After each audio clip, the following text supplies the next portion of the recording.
Welcome to the Global Pulse, a short video series where our experts break down a trending topic in international business and why it matters to you.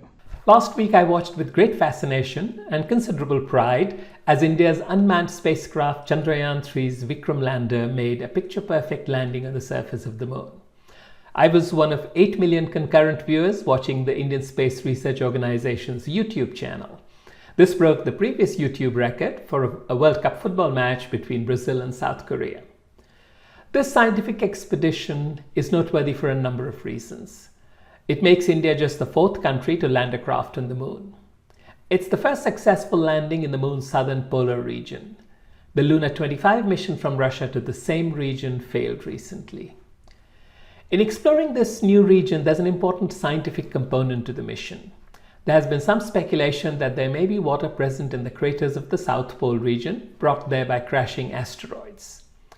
If that's the case, then this water could serve as fuel for spacecraft and be an important part of future missions to Mars and other destinations in the solar system. The rover Pragyan is now exploring the lunar surface, and it'll be interesting to see what we learn from it. Another remarkable fact is that the mission cost just about $75 million US. As American astrophysicist Neil deGrasse Tyson pointed out, that's less than the cost of many science fiction movies. While it's true that the cost of space missions has gone down significantly, he believes there's still a lot for others to learn from how India managed to do it so frugally.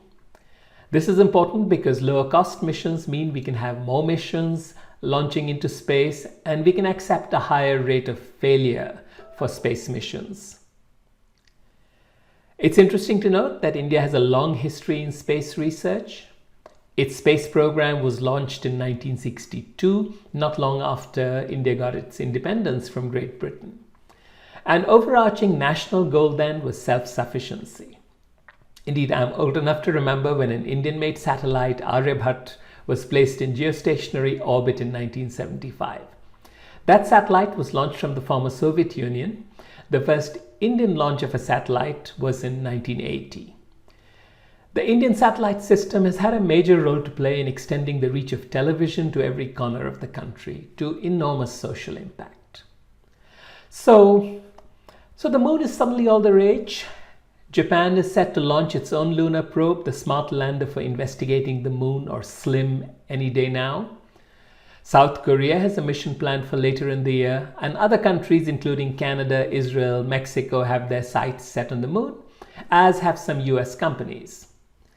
China has announced plans for a manned mission to the moon by 2030. And here in the US, NASA has launched the Artemis program in partnership with space agencies of other countries, as well as some commercial partners. There's a plan for orbiting the moon in 2024 and returning people to its surface by 2025. The ambitious long-term plan is to establish a permanent presence on the moon with the goal of sending manned missions from there to Mars and beyond. The Greek goddess Artemis was the twin sister of Apollo, so the aspiration is to reach the lofty heights of the Apollo program, and I hope it does. All of this leads to the question, where is the value in space missions to the moon and elsewhere? There's scientific discovery and national pride, to be sure. People have pointed to obvious military uses for many of the technologies being developed for space.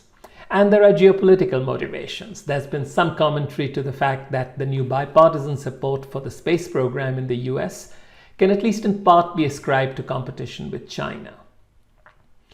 NASA's website for Artemis also describes the goal of inspiring a new generation, of job creation, and of landing a woman and a person of color on the moon. There is around the world now a burgeoning space industry, and spillovers of the technology and skills from the space industry can have benefits elsewhere as well. But the truth is, we really don't know what the value is. However, I would rather not subject the human reach into space to a narrow accounting of costs and benefits. I'd like to believe we go into space out of curiosity and wonder, which would be a good enough reason. Or, as the poet Robert Browning wrote, but a man's reach should exceed his grasp, or what's a heaven for?